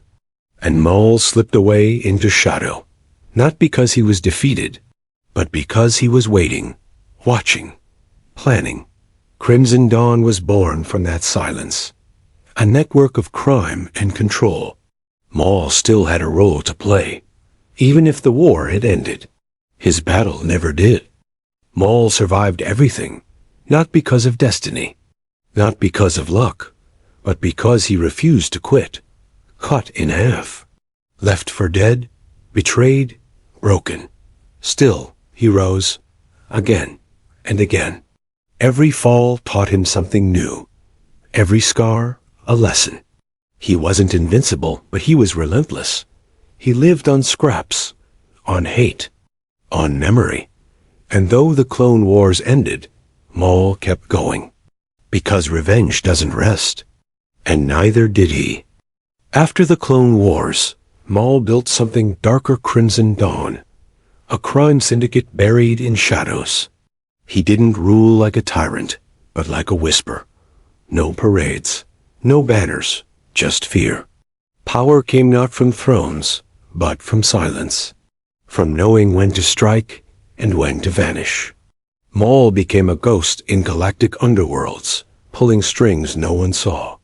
He wasn't looking for legacy, just leverage, just a reason to keep moving. Crimson Dawn wasn't just a syndicate, it was a mirror. Maul shaped it in his own image, hidden, precise, brutal. He used it to stay relevant, to stay needed. Every shipment moved, every leader bribed, all to maintain one truth: Maul still mattered. And in that need, he wrapped his pain in secrecy. His empire was built not of stone, but of fear and silence. And like him, it didn't shine. It survived. Few ever saw Maul at Crimson Dawn's height. He stayed in shadow, letting others speak for him. Dryden vs. Kira. Agents who spread his will. Maul knew visibility was risk. He had learned to lose quietly and grow silently. Even as the Empire tightened its grip, Maul's reach grew deeper. He didn't challenge the throne. He wrapped around it, watching, waiting, because even now, revenge still guided every quiet step. He taught his agents more than tactics. He taught them how to endure, how to listen in the dark, how to let pain sharpen you instead of crush you. His lessons weren't soft. They weren't kind, but they were real. Because Maul had learned everything the hard way. And in passing that pain on, he hoped to create something that might outlive him. Not peace, not honor, just continuation. A way for his fire to burn on, even after death. Maul never called himself a Sith again. That name belonged to Sidious. He had seen what it meant to serve that title, to be thrown away when no longer useful. So he chose to walk a new path. Not Jedi, not Sith, just Maul, a survivor, a scar. And in that choice, he found something almost like freedom. Because when you abandon the rules, the only law left is the one you carve yourself. He heard of Vader, another apprentice, another enforcer. And Maul felt something strange. Not fear, not envy, but sorrow. Because he knew what that meant. Another pawn. Another future stolen. Maul didn't want to fight Vader. He wanted to free him. Or destroy him. He wasn't sure which. Because Vader was a reflection. A reminder of the boy Maul once was. Broken. Weaponized. Lost. Maul once returned to Dathomir. Alone. The Night Sisters were gone. The land was quiet. But the air still whispered. He sat in the dust and said nothing. Just listened. To memory. To ghosts. He didn't mourn like a Jedi. He didn't build shrines. But in that silence, he honored what made him. The witches. The world. The fire. He lit no flames. He just sat and remembered. Because sometimes, the strongest tribute is to be still. He operated from ruins, forgotten places, broken towers, dead worlds, not for comfort, but to remember. Each ruin echoed the galaxy's cruelty, and in them, Maul found honesty. No more lies. No more temples pretending to save. Just truth, exposed by time. These places didn't judge him. They simply existed, and Maul fit in, because like them, he had once stood tall, and like them, he had crumbled. He trained alone, always, no audience, no instruction, just motion. His blade moved like a memory, slicing through dust and silence. He didn't need to fight anymore, but he did, because routine was control, and in each swing, Maul found stillness. Discipline. It wasn't about revenge anymore. It was about keeping the storm inside from rising, because if he ever stopped moving, the pain would return. Maul's philosophy evolved. He no longer believed power was enough. He had ruled, he had conquered, and still he felt hollow. The Empire was a machine. The Jedi were gone. And yet the galaxy remained broken. Maul began to wonder, was the fight ever real? Or were they all just pieces, moved by larger hands? And in that doubt, a strange truth grew. that letting go might be the only way forward. He respected strength, but feared conviction. People who truly believed, scared him, because he had once believed. Insidious, in the Sith, and it destroyed him. So when he saw that fire in others, like Ahsoka, like Kenobi, he didn't mock it. He attacked it, because their faith reminded him of what he lost, and what he might have become, had the galaxy shown him mercy instead of mastery. Maul knew he was a villain in most eyes. He didn't argue. He didn't defend. But he wondered, if they'd seen the full story, would they still call him that? Would they call him Sith, murderer, or just victim? He never sought pity. But in his quietest moments, he asked the Force not for justice, just to be seen, to be understood, even if only for a second. Before the silence returned, he stopped speaking of revenge, not because he no longer wanted it, but because it no longer defined him. Revenge had fueled him, kept him alive, but it hadn't healed him, hadn't freed him. And now, Maul stood not as a seeker of vengeance, but as a witness to what vengeance became. A wound that never closes, a fire that never warms. And in that realization, he softened, just a little. Crimson Dawn began to fracture, power shifted, rivals rose. But Maul didn't panic. He had seen it all before. Empires rise. Empires fall. He didn't need to win. He just needed to remain, to adapt. Like the blade he carried, he had been reforged so many times that change no longer frightened him. What scared him now was purpose, and what happened when he finally ran out of it. He watched the stars often in his final years, not for answers, just to feel small. The galaxy was vast, uncaring, and in that truth there was peace. No judgment, no betrayal, just stars. And though Maul had spent a life trying to control everything, now he simply watched, as if to say, I existed. I fought, and now I rest. The stars didn't answer, but they stayed. And that was enough. He never had a home, not a real one. Dathomir raised him. Lotho Minor kept him alive. Mandalore used him. But nowhere felt like his. So he stopped searching. Home became wherever his blade was, wherever his memory burned brightest. He wandered not because he was lost, but because he refused to settle. Because when you settle, you slow. And Maul couldn't afford to slow not, with so much still left undone. He kept no portraits, no relics, nothing to honor the past. Because Maul didn't believe in looking back. Every time he did, he saw loss, saw Savage, Talzin, even Obi-Wan. The past was a corridor full of ghosts. So he walked forward, always, even if forward meant nothing, because moving hurt less than standing still. And in motion, he could pretend for just a little longer that he still had a future waiting. Maul no longer feared death. It wasn't the end that scared him. It was the idea of ending forgotten. That all his pain would vanish without a trace. That he'd be just another scar the galaxy ignored. So he carved his name into the underworld, into whispers, into fear. He didn't want monuments. He wanted memory. Because in memory, even monsters can live forever. When he heard stories of Luke Skywalker, he said nothing. But the name lingered. A son, a future. A ripple Maul didn't start, but it helped shape. The boy was a chance to break the cycle. And Maul, at the edge of the galaxy, knew one thing. If the darkness was ever to end, it wouldn't be by force. It would be by someone choosing a different path. One Maul could never walk, but could still hope to see. Maul first saw Obi-Wan on Tatooine. A Padawan. Young. Focused. Not his target, but present. That moment stayed with him. Because Obi-Wan wasn't afraid.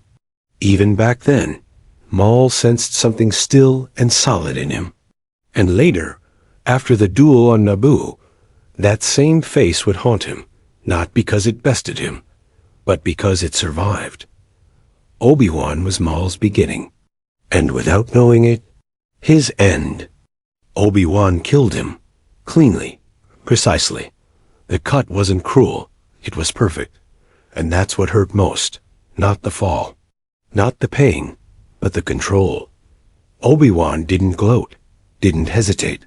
He simply did what had to be done. And Maul, falling into darkness, didn't forget the blade. He remembered the calm. The Jedi didn't fight with hate, and Maul began to understand that was why he lost. Years passed, but the name Kenobi never left Maul's mind. It wasn't just revenge, it was obsession. Obi-Wan had become a symbol, a thread tying Maul's pain together. Every empire he built, every battle he chose, was aimed at drawing Obi-Wan out. Maul didn't want to move on. He wanted closure. And closure, to him, always meant blood.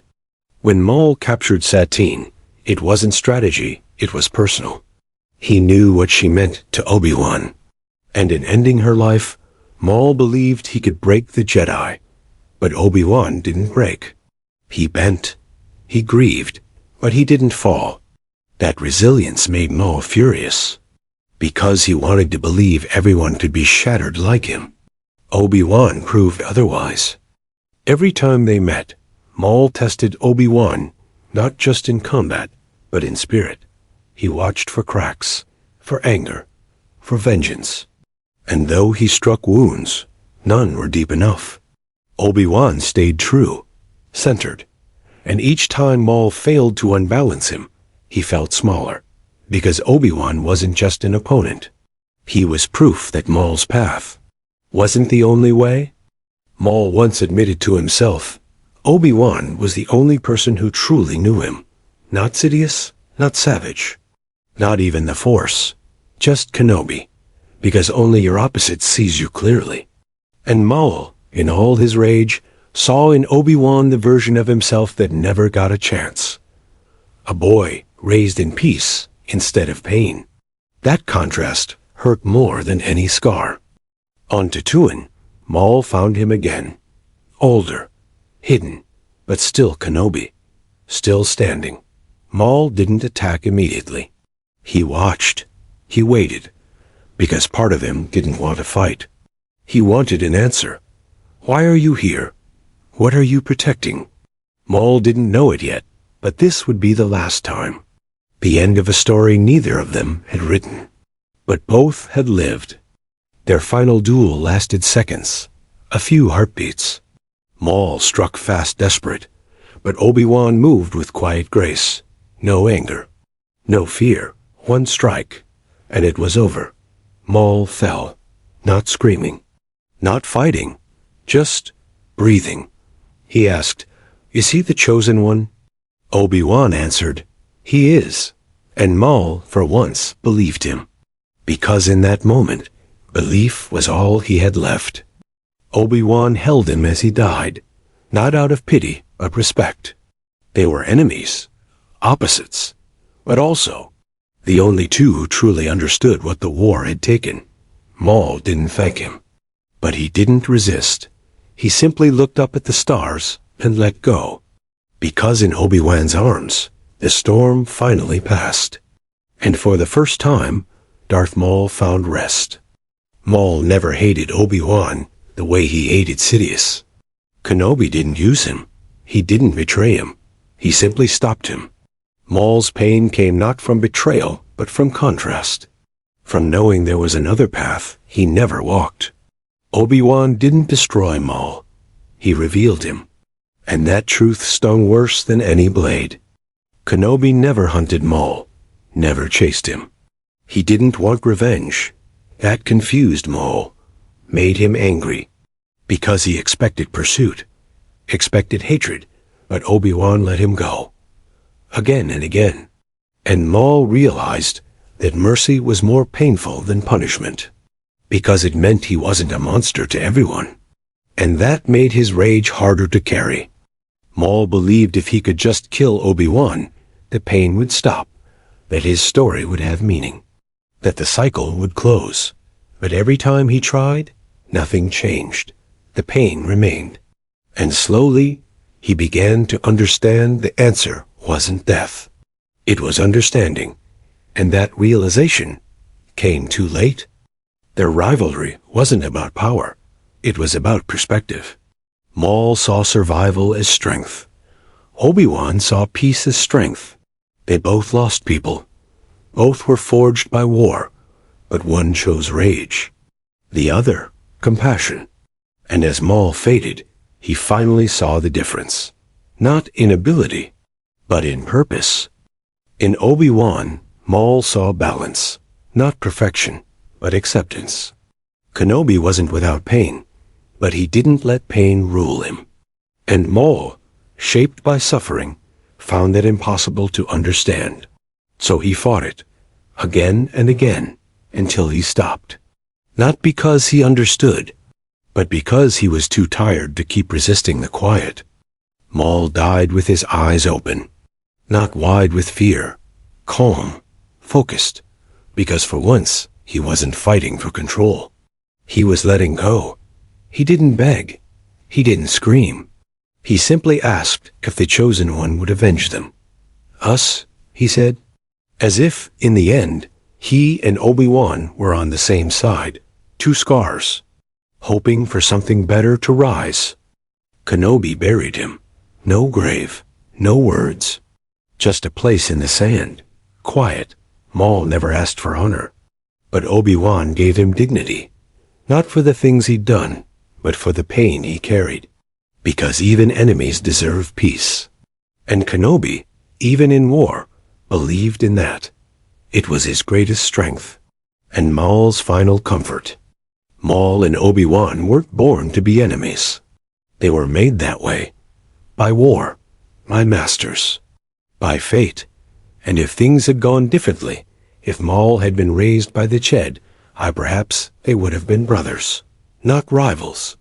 That idea never left Maul. It lingered, like a dream he didn't dare speak, because dreams, to him, always died young. In another life, they might have stood side by side. Maul could imagine it sometimes, fighting together, protecting instead of destroying. That vision never lasted long, but it was real, because even in the darkest hearts, hope flickers. And Obi-Wan, without meaning to, kept that flicker alive, even when Maul tried to stamp it out. Maul never got the apology he wanted. Obi-Wan didn't say sorry, didn't explain. He didn't have to, because Maul came to understand that the wound wasn't personal. It was bigger than both of them. A galaxy that breaks people and calls it balance. And in their last breath together, they didn't talk of war. They talked of prophecy, of peace, of what could still be. So now the storm is past. The blade has gone quiet. Darth Maul's story ends not in rage, but in rest. A warrior forged by darkness, softened by time. He wasn't saved. He wasn't redeemed. But he was remembered. And in memory, even pain finds peace. So close your eyes now and let the galaxy drift away. The night is quiet, the Force is still, and Maul is no longer chasing shadows. Maul was born into fire, shaped by cruelty, driven by revenge. But even fire cools, even rage fades. His story wasn't one of triumph.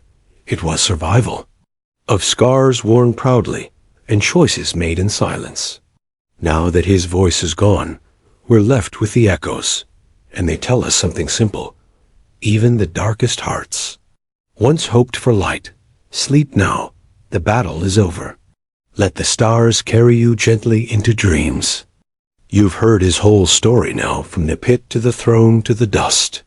And as you lie here, breathing slowly, remember this.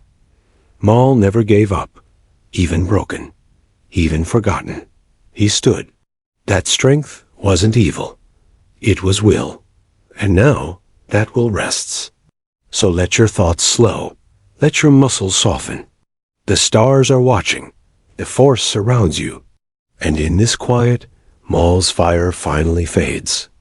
We often think of villains as monsters, but sometimes they're just survivors. People who never had a chance to be anything else. Maul wasn't born to destroy. He was taught to. And when the galaxy moved on, he was left in the ruins. But even there, he lived. He endured. And now, he sleeps. As should you. Because even warriors need rest. And even the lost deserve peace. The story is done now. No more battles. No more blades. Just breath. Just memory. Maul's journey was not noble, but it was real. And real stories stay with us. His pain taught us something. His fall meant something. And though his hands were stained with blood, his heart was always looking for purpose. Let that be enough. Let that be your lullaby tonight. Maul's life was a quiet tragedy, told in fire, fear, and silence. But not all tragedies are without meaning. His story reminds us that strength comes in many forms. That some fights are about survival, not victory. And that even in darkness, there are voices worth listening to. So breathe slowly now. The night is kind, and Maul's story is finally at rest. The stars above still shine same as when Maul first looked up. Same as when he breathed his last. The galaxy spins on. But his story leaves a scar, gentle, but lasting. He was a shadow, yes. But shadows need light to exist. And somewhere deep down, he knew that. So close your eyes now. Let the force cradle you. There are no monsters here.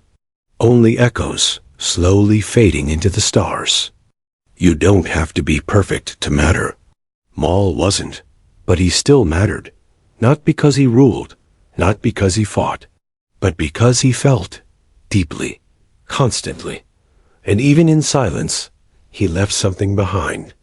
A lesson, a name, a flicker of warning for others. Rest easy now. His fire is out. Your dreams are safe. There's nothing to fear. Not anymore. From darkness he rose, and to darkness he returned. But in between, Maul lived. Truly lived. Every breath a defiance. Every step a choice. He may not have found redemption, but he found something better release. And now, his story fades like starlight. Let your thoughts fade too. Let your eyes close. The galaxy is quiet now. And so, finally, is he. Maul was proof that even pain can walk, can fight, can last. That sometimes the strongest souls are the ones carrying the heaviest burdens. His story wasn't pretty, but it was powerful.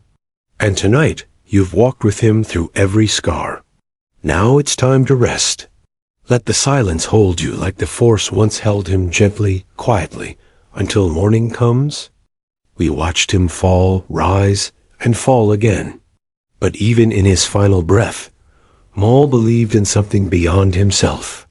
The chosen one, the end of the cycle, that belief, was the closest he came to peace. So now, as you drift into dreams, carry that hope with you. That maybe even the lost can find meaning. That even fire can rest. Good night, Maul. Good night, listener. There was no victory in his end. No parade, no cheers. Just two enemies in the desert, sharing silence. But sometimes, peace looks like that. Quiet, unspoken, real, and in that moment, Maul became something more than a warrior. He became a memory worth keeping. So sleep now. Let go. The story has ended, but its weight has passed. All that remains is rest. Maul's path wasn't heroic, but it wasn't meaningless. Every strike, every choice, every regret, they led to stillness. And from that stillness, maybe something better can grow. That's the gift of stories. They don't have to be perfect to change us. They just have to be true. Sleep now, with the stars overhead and the force below. The fire is out, and everything is quiet again.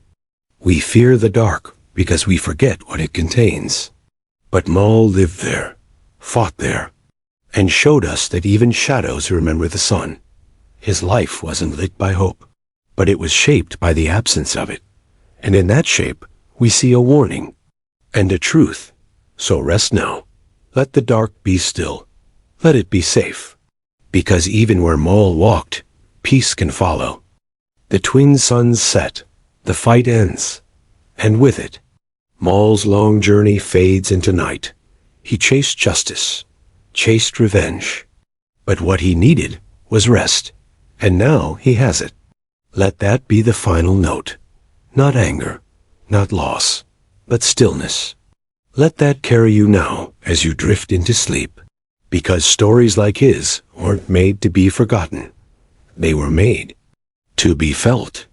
Maul's story is heavy, but so is the silence he left behind. And in that silence, there is space. Space to reflect, to breathe, to sleep. He was never a hero, but he was never just a villain. He was a survivor. And tonight, his journey reminds us of the quiet truth. Even the fiercest fire needs to go out. Good night. The night is yours now. Even after everything, Maul never stopped searching. For revenge, for meaning, for rest. And at the very end, he found it in the most unexpected place, in the arms of the one who had once destroyed him. That's how stories end sometimes, not with triumph, but with quiet. Let your thoughts be quiet now too. Let the stars guide you. The force is still, and Maul is finally free. The dark side gave Maul power, but it never gave him peace. That came only in death, not as defeat, but as release. And as you drift now into rest, carry that lesson with you. Sometimes letting go is the strongest thing we can do. You've followed his journey. You felt his weight. Now let it go. Let sleep take you. Let stillness hold you. You've earned it. All stories must end, even the painful ones. Especially the painful ones. Maul's life was fire and shadow, but it wasn't forgotten. And in being remembered, he found what he truly wanted. Not revenge, not power, just meaning. Now it's your turn to rest. Your eyes can close. Your breath can slow. And in this quiet moment, you and Maul share the same gift piece. You've walked with Maul through rage, ruin, and silence. And now, there's nothing left to fight. No more battles. Just the quiet truth of a life lived in fire, ending in calm. Sleep now, listener. Let the stars cradle you. Let the force hold you close. The night is long, but gentle. And somewhere in its quiet corners, Maul is dreaming too.